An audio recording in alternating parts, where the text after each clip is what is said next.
اعوذ باللہ من الشیطان الرجیم بسم اللہ الرحمن الرحیم الحمد للہ رب العالمین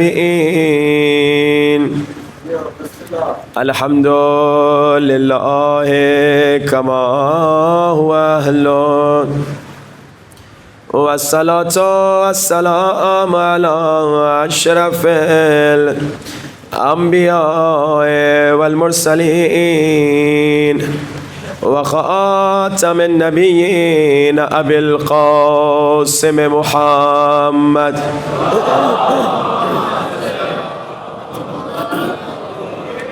وآل الطيبين الطاهرين المعصومين. دعا سرکار امام زمانہ سب مل کے.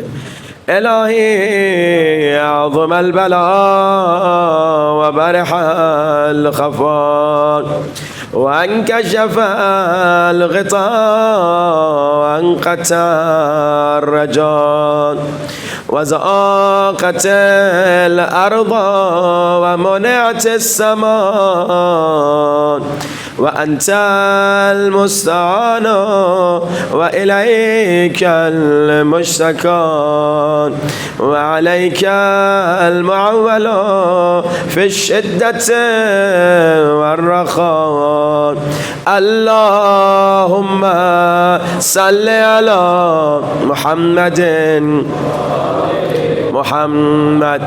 أولي الأمر الذين فرست علينا طاعتهم وعرفتنا بذلك منزلتهم ففرج عنا بحقهم فرجا عاجلا قريبا كلمح البصر أو هو أقرب. بلند آواز.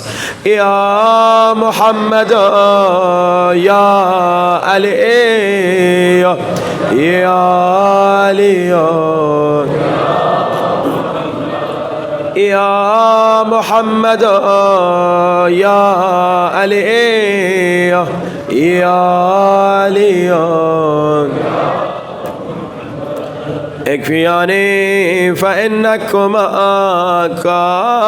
كافيان وانصراني فإنكما ناصران. کھڑے ہو جائے. یا مولانا یا صاحب الزمان الغاث الغاث أدركني الساعة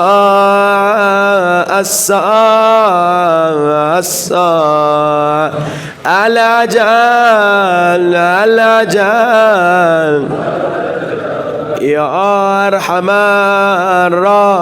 الراحمين بحق محمد وآله الطاهرين. صلوات.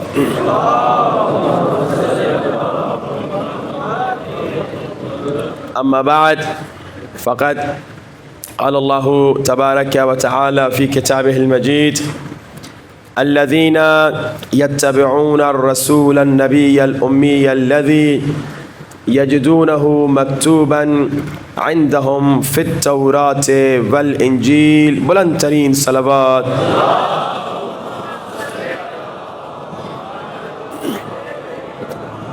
اذان واجب الاحترام مسلسل عظمت مولا مصطفیٰ پر تورات اور انجیل سے آیات سماعت فرما رہے ہیں کہ خالق کائنات نے جب ضمانت دی، گارنٹی دی، اس کا مطلب یہ ہے کہ دشمن جتنی کوشش کر لے مٹانے کی، مگر دشمن مٹ جائے گا مگر رسول کا ذکر نہ مٹ سکے گا.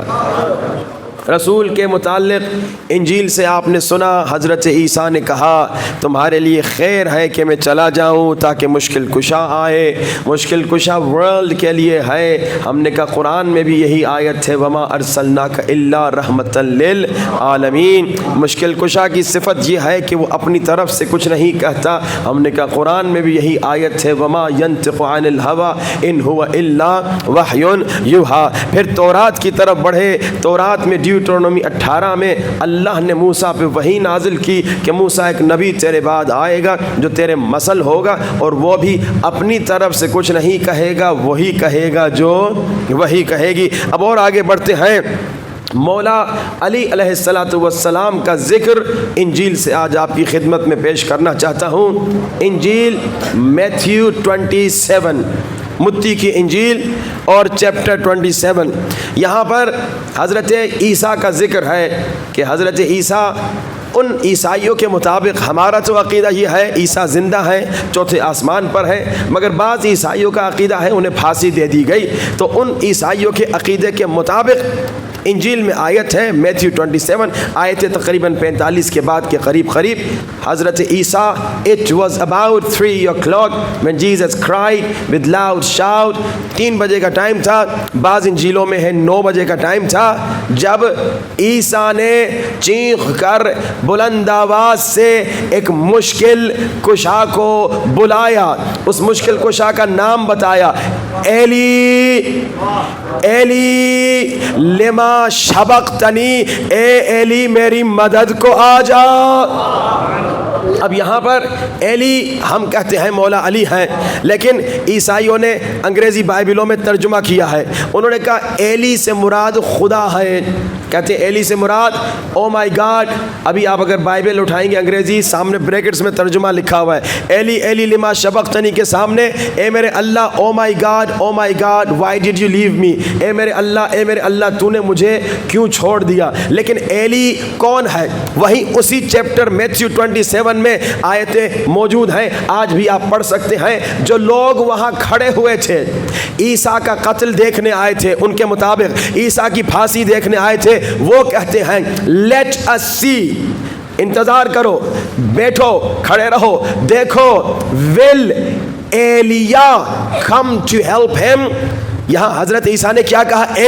ایلی لما شبقتنی، لیکن جو انتظار میں تھے انہوں نے کیا کہا؟ انتظار کرو، دیکھو کیا ایلیا مشکل کشائی کو آتا ہے۔ اب ایک بات تو ثابت ہو گئی انجیل سے کہ ایلی اور ایلیا ایک ہستی کا نام ہے، ایلی اور ایلیا ایک ہی شخص کا نام ہے۔ اب ایلیا کو تلاش کرے کون ہے؟ پوری تاریخ اسلام اٹھا کے دیکھ لیجئے، تاریخ انسانیت پڑھ لیجئے، تاریخ مسیحیت دیکھ لیجئے، کسی نے نہیں کہا کہ انا ایلیا فی الانجیل، مگر میدان جنگ خیبر میں جب میرے مولا علی یہودیوں کے سامنے آتے ہیں، مولا نے علم کو پتھر میں گاڑا، جب میرے مولا علی نے علم کو پتھر میں گاڑا، مرحب اپنے نجومی سے پوچھتا ہے ابھی تک جتنے آئے تھے علم پھینک کے جا رہے تھے، یہ آیا ہے اس نے علم کو پتھر میں گاڑ دیا، کمال کس کا ہے؟ نجومی نے کہا کمال اس کا نہیں ہے، وہ تو کمال ایک ستارے اور برج کا ہے، جب ستارہ کسی برج کے پشت میں جاتا ہے تو پھر یہ پتھر جو ہے لوہے کے لیے نرم ہو جاتا ہے۔ علی نے سن لیا، علی نے علم کو نکالا، پھر علم کو گاڑا، پھر علم کو نکالا، پھر علم کو گاڑا، پھر علم کو نکالا، پھر علم کو گاڑا۔ نجومی نے کہا مرحب، علی سے نہ لڑنا، کمال ستارے کا نہیں ہے، کمال علی کا ہے، یہ زمین پہ آسماں کے ستاروں سے کھیل رہا ہے۔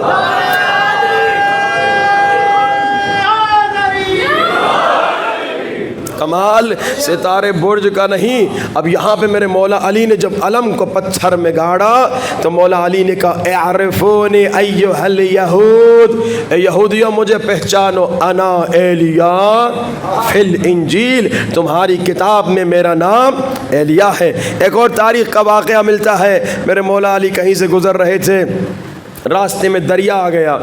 اب دریا کراس کرنے کے لیے، دریا پار کرنے کے لیے یا کشتی ہو یا پل ہو، نہ وہاں کشتی تھی نہ وہاں پل تھی، مگر ایک آدمی بیٹھا ہوا تھا عیسائی۔ مولا نے اس سے پوچھا ذرا یہ تو بتا ادھر قریب کوئی کشتی یا پل ہے دریا پار کرنے کے لیے؟ اس نے کہا ہے تو بہت دور مگر یہاں قریب میں کوئی نہیں، میرے مولا علی اولو الامر ہیں، مولا نے ہوا کو امر کیا، ہواؤں نے مولا کو ایک طرف سے اٹھا کے دوسری طرف رکھ دیا۔ اب یہ معجزہ جب اس عیسائی نے دیکھا، یہ کھڑا ہوا، یہ کھڑا ہو کے دریا کے اس طرف سے کہتا ہے اے اللہ کے نیک بندے، تو نے بڑا معجزہ دکھا دیا، تو نے بڑی کرامت دکھا دی، تو نے بڑا کمال کر دیا، لیکن ذرا میرے کمال کو بھی دیکھو۔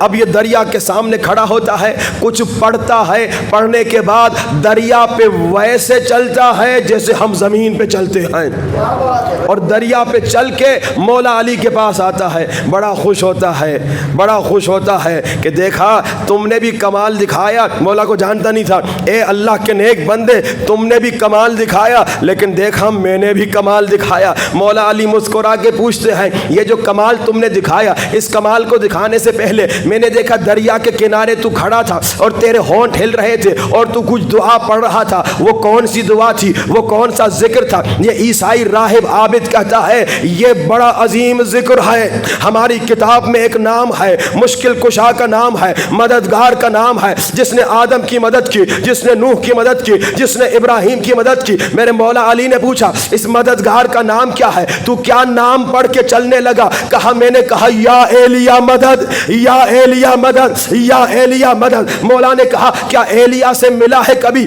کہا نہیں میں ایلیا کے انتظار میں ہوں۔ مولا نے کہا انا ایلیا فی الانجیل، تیری کتاب میں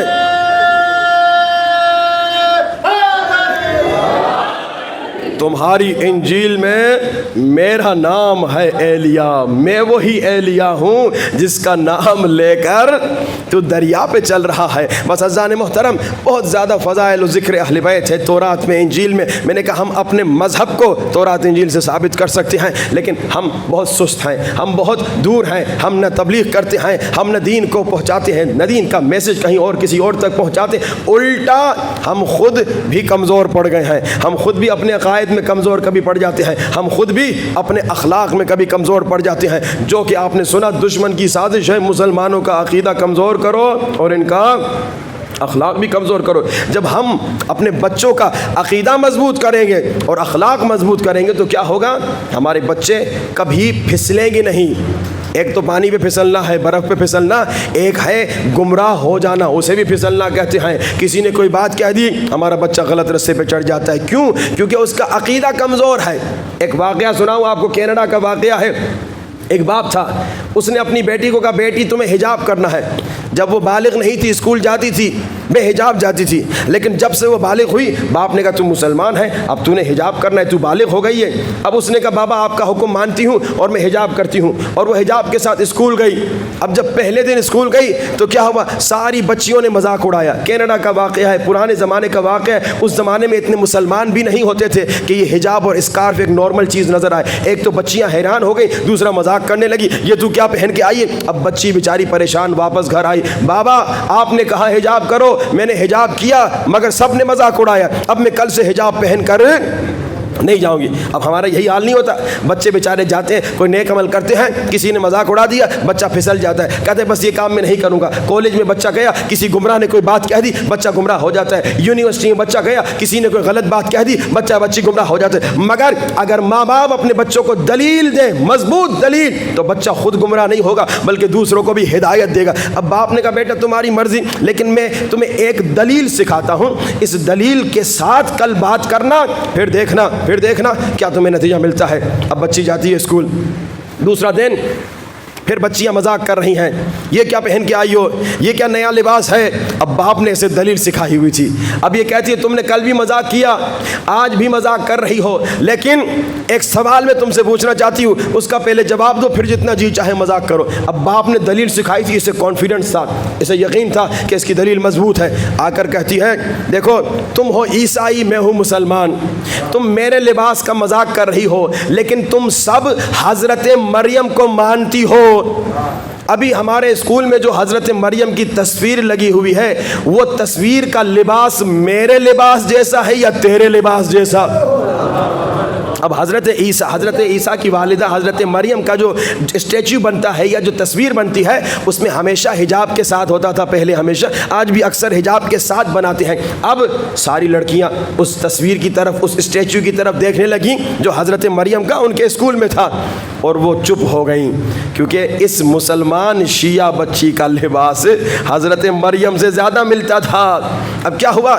اب جب اس نے دلیل دی تو ایک اس کی کلاس میٹ آ گئی، ایک دوسری بچی آ گئی جو کلاس میں ساتھ پڑھتی تھی، اس نے کہا دیکھو حجاب تمہارا بہترین سلوشن ہے میری مشکل کے لیے۔ کہا کیا مطلب؟ کہا وہ اس کی عمر کی بچی تھی، تقریباً 9-10 سال کی، کہتی ہے میں جب اسکول آتی تھی یہ انگریزی لباس پہن کے، بے حجاب، ننگا حجاب، برے لباس، تو لڑکے اور مرد میری طرف گھور گھور کے دیکھتے تھے، مجھے اچھا نہیں لگتا تھا، کیونکہ لڑکی میں ایک حیا ہے اللہ نے رکھی ہوئی ہے، اس کے فطرت کے اندر ہے۔ یہ ٹی وی، یہ ڈرامے، یہ فلمیں دیکھ دیکھ کر، دکھا کر اس پہ مٹی ڈال دی جاتی ہے، لیکن حقیقت میں لڑکی کی فطرت میں حیا ہے، اسے اچھا نہیں لگتا، چاہے انگریز ہو چاہے مسلمان ہو۔ اب کہتی ہے مجھے مسلسل جب لڑکے دیکھتے تھے نا تو مجھے اچھا نہیں لگتا تھا، مگر میرے پاس سلوشن کوئی نہیں تھا، لیکن اب جو میں نے تیرے لباس کو دیکھا اور تیری دلیل کو سنا، میں مسلمان تو نہیں ہو رہی لیکن تیرا لباس ضرور پہنوں گی۔ اب دیکھیے جب آپ اپنے بچے کو دلیل سکھائیں گے تو آپ کا بچہ، آپ کی بچی خود کبھی نہیں پھسلے گا بلکہ دوسروں کو بھی ہدایت دے گا۔ اب ہم نے پوری کوشش کرنی ہے اپنے بچوں کو دلیل دے، ہر عمل پہ ہمارے پاس دلیل ہے، ہر عقیدے پہ ہمارے پاس دلیل ہے۔ اب دیکھیے ہمارا سب سے بڑا عقیدہ کیا ہے؟ عقیدہ مولا علی ہے، عقیدہ خلافت بلا فصل ہے، ہمارا عقیدہ ہے کہ علی مولا خلیفہ بلا فصل ہے، اس پر ہمارے پاس دلیل ہے۔ اب یہ دلائل ہم دوسروں کو دیں پیار اور محبت سے۔ مثال کے طور پہ ہمارے دوست کہتے ہیں کہ مولا علی چوتھے خلیفے، ہم کہتے ہیں مولا علی پہلے خلیفے اور خلیفہ بلا فصل۔ اب اس پہ پیار اور محبت سے ایک عقلی دلیل آپ کی خدمت میں دینا چاہتا ہوں۔ دو علماء کا مناظرہ، ایک سنی عالم اور ایک شیعہ عالم۔ اب کیا ہوا؟ سنی عالم نے، کیونکہ دیکھیے ہمارا عقیدہ یہ ہے کہ اللہ کے رسول نے جانے سے پہلے اعلان کیا میدان غدیر خم میں کہ لوگوں جس کا میں مولا اس کا علی مولا، یعنی رسول خدا خلیفہ مقرر کر کے گئے مولا علی کو۔ لیکن ہمارے اہل سنت کے بھائی کیا کہتے ہیں؟ کہتے ہیں نہیں، رسول خدا نے خلیفہ مقرر نہیں کیا، کہا میرے بعد جاؤ سقیفہ میں انتخاب کرو جسے چاہو۔ اب یہ ہم دونوں میں فرق ہے۔ اب شیعہ سنی عالم کا مناظرہ، سنی عالم نے کہا اے شیعہ عالم تم ہمارے پہلے خلیفے کی عزت نہیں کرتے۔ شیعہ عالم نے کہا یہ تہمت ہے ہم پہ، کس نے کہا ہم تمہارے پہلے خلیفے کی عزت نہیں کرتے؟ بلکہ شیعہ عالم کہتا ہے میں شیعہ عالم تمہارے پہلے خلیفے کی تم سے زیادہ عزت کرتا ہوں۔ اب یہ سنی حیران ہو گیا کہ یہ کیسے ہو سکتا ہے کہ تم شیعہ اور ہمارے پہلے خلیفے کی ہم سے زیادہ عزت کریں؟ کہا دلیل؟ اب شیعہ عالم کہتا ہے بھیا دیکھو میں تمہارے پہلے خلیفے کو بہت عقل مند سمجھتا ہوں، بہت ہوشیار، خلافت کے معاملے میں عقل مند، ہوشیار اور مدبر سمجھتا ہوں۔ اب یہ سنی عالم بڑا خوش ہوا، واہ بھائی واہ، پہلی مرتبہ کوئی شیعہ عالم پہلے خلیفے کی تعریف کر رہا ہے۔ اب یہاں شیعہ عالم کہتا ہے میں تمہارے پہلے خلیفے کو رسول خدا سے بھی زیادہ عقل مند سمجھتا ہوں۔ اب یہاں پہ سنی عالم نے کہا بھائی ہم تعریف کرتے ہیں لیکن اتنی زیادہ نہیں، یہ تم کچھ زیادہ تعریف کر رہے ہو، رسول خدا سے تو عقل مند نہیں ہو سکتا۔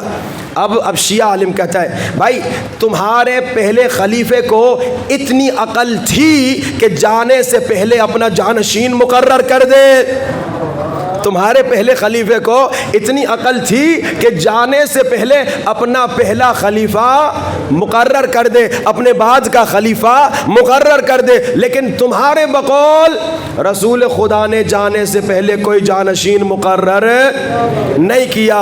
اب یہ سنی بیچارہ پھنس گیا کہ یا رسول کو بچائے یا پہلے خلیفے کو بچائے۔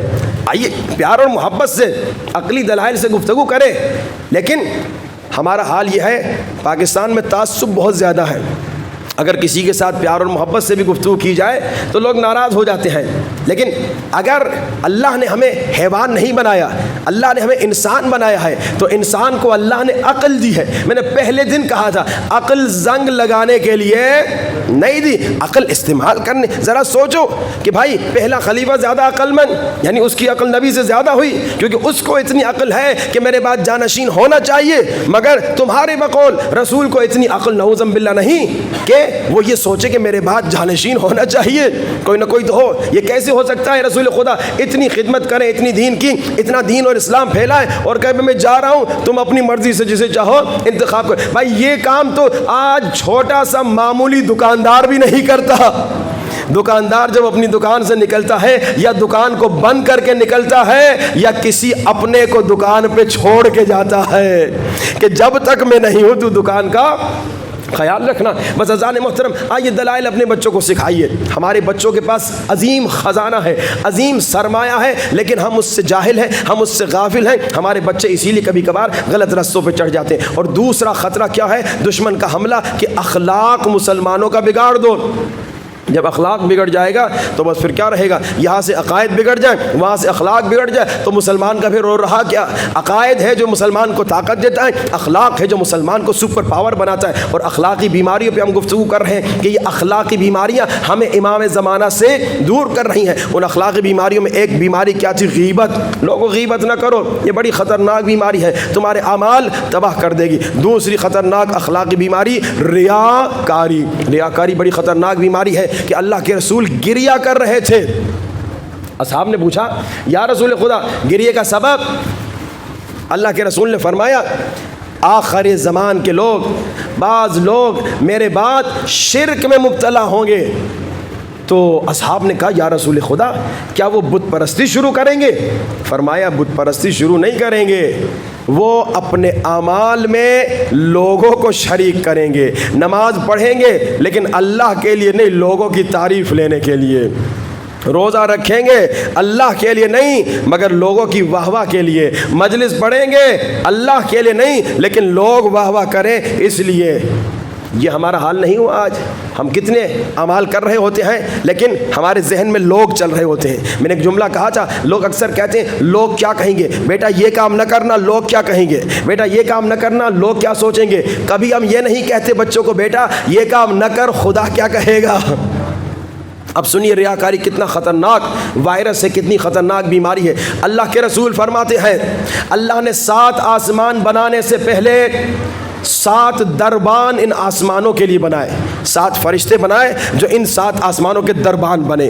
اور اللہ نے کچھ فرشتے بنائے ہیں جو زمین سے لوگوں کے اعمال کو آسمان میں لے کر آتے ہیں۔ آپ نے نماز پڑھی، فرشتہ آپ کا عمل اوپر لے جائے گا۔ اب یہ 7 آسمانوں پہ 7 دربان ہیں۔ پہلے آسمان کا دربان چیک کرے گا آپ کے عمل کو، اس نے نماز تو پڑھی ہے، اس نے روزہ تو رکھا ہے، اس نے غیبت تو کہیں نہیں کی۔ اگر غیبت کی ہو اس کا عمل ریجیکٹ ہو جائے گا، پہلے آسمان میں ریجیکٹ ہو جائے گا۔ لیکن اگر غیبت نہیں کی اس کا عمل دوسرے آسمان میں جائے گا۔ آپ کی نماز، آپ کا روزہ، آپ کی عزاداری، آپ کا عمل دوسرے آسمان پہ پہنچ گیا، پہلے آسمان سے پاس ہو گیا، اب دوسرے آسمان پہ پہنچے گا، دوسرے آسمان کا فرشتہ دیکھے گا اس نے فخر فروشی تو نہیں کی۔ یہ فخر فروشی کیا ہے؟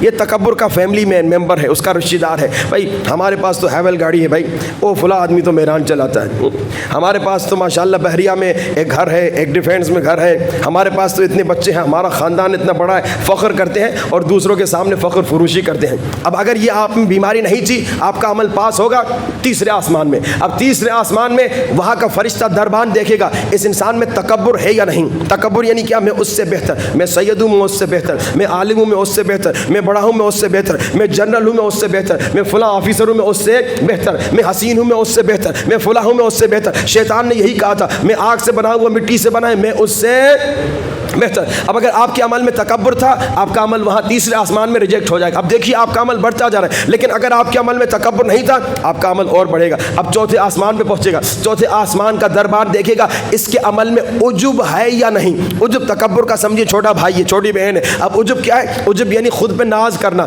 اپنی کسی خوبی پر جو اللہ نے آپ کو عطا کی ہے اس پہ ناز کرنا۔ میں کتنا بڑا عالم ہوں، اب اس عجب میں خود کو دوسرے سے کمپیئر نہیں کرتے، یعنی یہ نہیں کہتے میں اس سے بہتر ہوں، صرف میں کتنا خوبصورت ہوں، میں کتنا سریلا ہوں، میں کتنا عالم ہوں، میں کتنا اچھا، کسی اپنی خوبی پہ ناز کرنا۔ اگر یہ آپ میں عیب ہوگا تو آپ کا عمل ریجیکٹ چلا جائے گا، لیکن اگر آپ میں یہ عیب نہیں ہوگا اب آپ کا عمل اور اوپر جائے گا، 5ویں آسمان پر۔ اب وہاں کا دربان دیکھے گا، اس میں غیبت نہیں، اس عمل کرنے والے میں فخر فروشی نہیں، تکبر نہیں، عجب نہیں، لیکن دیکھے گا کیا اس میں حسد ہے؟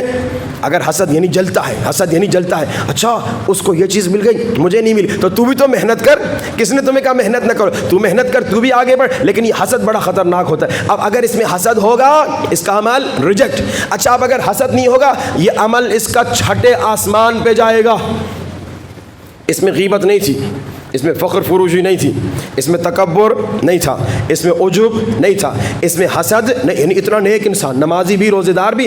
اب 6 آسمان کا فرشتہ دیکھے گا کیا اس کے دل میں رحم ہے یا نہیں، کیا یہ غریب کی مدد کرتا ہے، کیا یہ مظلوم بھائیوں کی مدد کرتا ہے، کیا یہ القادر المقتدر القوی القائم اپنے بھائیوں کے لیے پڑھتا ہے۔ یہ بھی رحم سے کنیکٹڈ ہے نا کہ بھائی آپ کے دل میں رحم آئے گا تو آپ پڑھیں گے کہ بیچارے مظلوم ان کے بچے مارے جائیں، یعنی اس کے دل میں رحم ہے یا نہیں۔ اگر رحم نہیں عمل ریجیکٹ، واپس قبول نہیں۔ اچھا اب 6 آسمان کراس کر کے آپ آ گئے، اب غور کیجیے گا ہمارا موضوع جو چل رہا ہے کیا ہے، ریاکاری۔ ہاں یہ نفس کی بیماری ہے۔ 6 آسمان کراس کر کے آپ کا عمل آ گیا، 6 آسمان پاس ہو گئے، اب 7واں آسمان جنت کے قریب ہے، آپ کا عمل آپ کو جنت لے جانے والا ہے۔ فرشتہ کہے گا اس نے غیبت نہیں کی، فخر فروشی نہیں کی، تکبر نہیں کیا، عجب میں مبتلا نہیں تھا، حسد نہیں کیا، رحم دل تھا، اب تو جنت جانے والا ہے۔ دیکھو اس کے عمل میں ریا ہے یا نہیں۔ اگر ریاکاری تمہارے عمل میں ہو جنت کے دروازے سے نیچے پھینک دیے جاؤ گے۔ یہ دیکھ کتنی خطرناک بیماری ہے، یہ روایت انسان کو بیدار کرنے کے لیے کافی ہے۔ اب اگر ریا ہوگی تو عمل ضائع، اور اگر ریا نہیں ہوگی تو عمل تمہیں آگے لے جائے گا۔ یہ دیکھا اتنی خطرناک بیماری۔ اب بہت سا، کیونکہ آج بہت دیر بھی ہو چکی ہے میں زیادہ آپ کا ٹائم نہیں لوں گا، صرف ریاکاری کا علاج ایک آپ کو بتاؤں، اور یہ سمجھیے آج کا نسخہ بھی آپ کے لیے۔ ریاکاری کا علاج وہ کیا ہے؟ دیکھیے ہم ریا کرتے کیوں ہیں؟ ہم ریاکاری اس لیے کرتے ہیں کہ بھائی وہ سامنے والا دیکھے گا میری نماز کو، میری تعریف کرے گا، کیونکہ میں تعریف سننا پسند کرتا ہوں۔ اچھا پھر میں ریا کیوں کرتا ہوں؟ اس لیے کہ میں پسند نہیں کرتا کوئی میری تنقید کرے، کوئی میری برائی کرے، تو اس لیے میں بہت سارے کام کرتا ہوں کہ کوئی میری برائی نہ کرے، کوئی میری تعریف کرے۔ یہ 2 وجوہات ہیں۔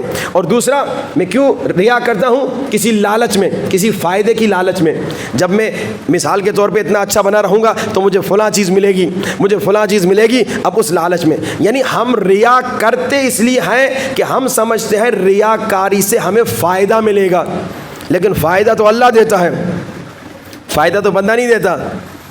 محبت بھی بندے کے دل میں اللہ ڈالتا ہے۔ تو ہم اگر اس ذکر کو کریں اس نیت سے کہ نفع نقصان کا مالک اللہ ہے، تو یہ ذکر ہمیں ریا سے بچائے گا۔ یہ ذکر کیا ہے؟ لا الہ الا اللہ، لا الہ الا اللہ، کوئی خدا نہیں مگر اللہ تبارک و تعالی۔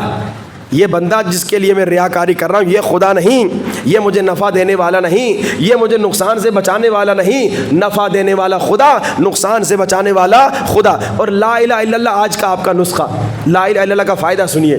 لا الہ الا اللہ کا فائدہ یہ ہے کہ اللہ کے رسول فرماتے ہیں اگر ایک انسان خلوص سے لا الہ الا اللہ ایک مرتبہ کہے تو وہ جنت میں چلا جائے گا۔ مولا علی سے پوچھا مولا جہاں آپ کھڑے ہیں یہاں سے عرش کا فاصلہ کتنا ہے؟ مولا علی نے فرمایا ایک لا الہ الا اللہ خلوص سے کہنا۔ دیکھیے لا الہ الا اللہ کا پاور۔ اب دوسری روایت، یہ آپ کا آج کا تحفہ۔ اللہ کے رسول کے پاس غریب فقیر مسکین آئے، کہا یا رسول خدا امیروں کے پاس پیسہ ہے تو اس سے مسجد بناتے ہیں، اس سے خیر کے کام کرتے ہیں، ثواب ملتا ہے، ہم غریب ہیں ہمارے پاس کوئی پیسہ نہیں، ہم کیا کریں؟ اللہ کے رسول نے کہا اگر کوئی دن میں 100 مرتبہ لا الہ الا اللہ پڑھے، اس دن جتنے بھی نیک عمل کسی نے کیے ہیں اس سے زیادہ ثواب اس 100 مرتبہ لا الہ الا اللہ پڑھنے والے کو ملے گا، مگر یہ کہ کوئی 100 مرتبہ سے زیادہ لا الہ الا اللہ پڑھے۔ اب کیا ہوا، جتنے تاجر تھے، جتنے پیسے والے لوگ تھے، انہوں نے کہا یہ تو اچھی بات ہے، ہم مسجد بھی بنائیں گے، 100 مرتبہ لا الہ الا اللہ بھی پڑھیں گے۔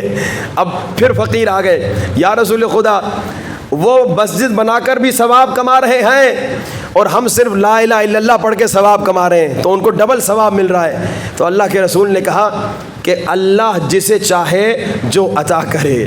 اب یہاں پر تم نے ان لوگوں کے ساتھ حسد نہیں کرنا، اللہ نے اس میں مصلحت سمجھی ہے، انہیں عطا کیا ہے، لیکن تم اسی 100 مرتبہ لا الہ الا اللہ پڑھ کے وہی ثواب کما سکتے ہو جو وہ اپنے پیسے سے کما رہے ہیں، اگر تمہارے پاس پیسہ نہیں۔ لیکن اگر پیسہ ہے اور تم کہہ رہے ہو یہ تو بہترین نسخہ مل گیا، میں آج تک مسجد امام بارگاہ بناتا تھا، اب نہیں بناؤں گا، بس 100 مرتبہ لا الہ الا اللہ پڑھوں گا، اس کا مطلب یہ پھر تم میں ایک اور نفس کی بیماری ہے، وہ ہے کنجوسی، بخل، اس سے بچو، وہ بھی بڑی خطرناک بیماری ہے۔ تو اگر پیسہ ہے، مسجد امام بارگاہ بنا رہے ہو بناؤ، لیکن جس کے پاس پیسہ نہیں اب وہ کیا کرے، رسول کا نسخہ 100 مرتبہ روزانہ لا الہ الا اللہ پڑھے، لیکن اس انداز سے پڑھے کہ نفع نقصان کا مالک خدا ہے۔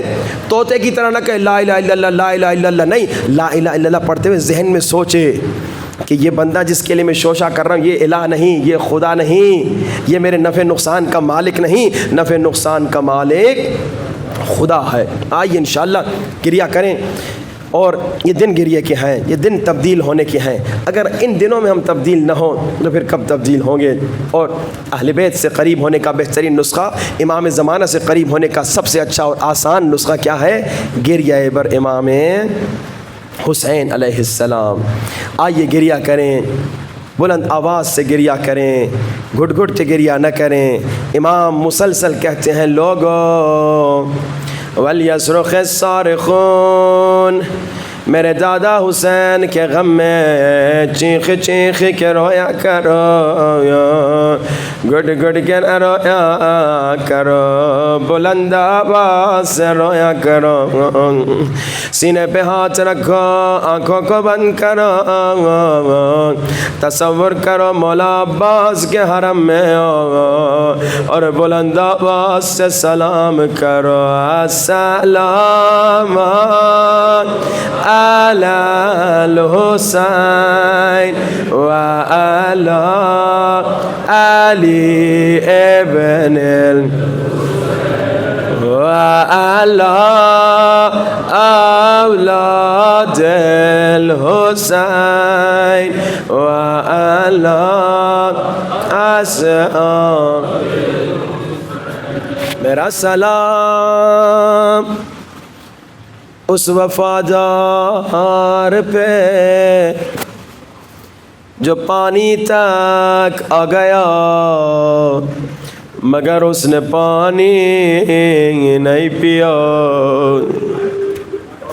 کوئی وفا سیکھے تو عباس سے سیکھے، کوئی اطاعت سیکھے تو عباس سے سیکھے، کوئی محبت و مودت امام سیکھے تو عباس سے سیکھے۔ یہ وفا عباس کی ماں نے عباس کو سکھائے تھے، بیٹا مرتے مر جاؤ، مولا حسین کو کبھی بھائی نہ کہنا، کبھی آقا کہنا، کبھی مولا کہنا۔ اسی لیے جب مولا حسین علماء پڑھتے ہیں عباس مولا کے لاشے پہ پہنچے، مولا حسین نے فرمایا عباس تو نے کبھی مجھے مولا کہا کبھی آقا کہا، آج میری آخری آرزو یہ ہے، ہائے عباس مجھے بھائی کہہ کے پکارو۔ عباس نے مدینے کا رخ کیا ہوگا، اما آپ نے منع کیا جا مگر مولا کا حکم ہے۔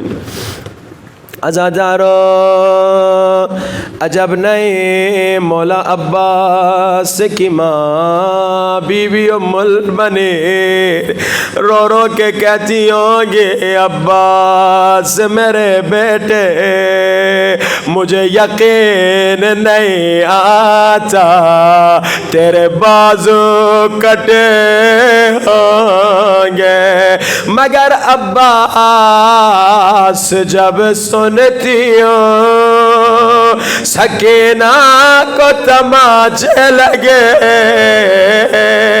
تو یقین کرنا پڑتا ہے عباس کے بازو نہیں تھے، تبھی ظالموں نے سکینہ کو تماچے۔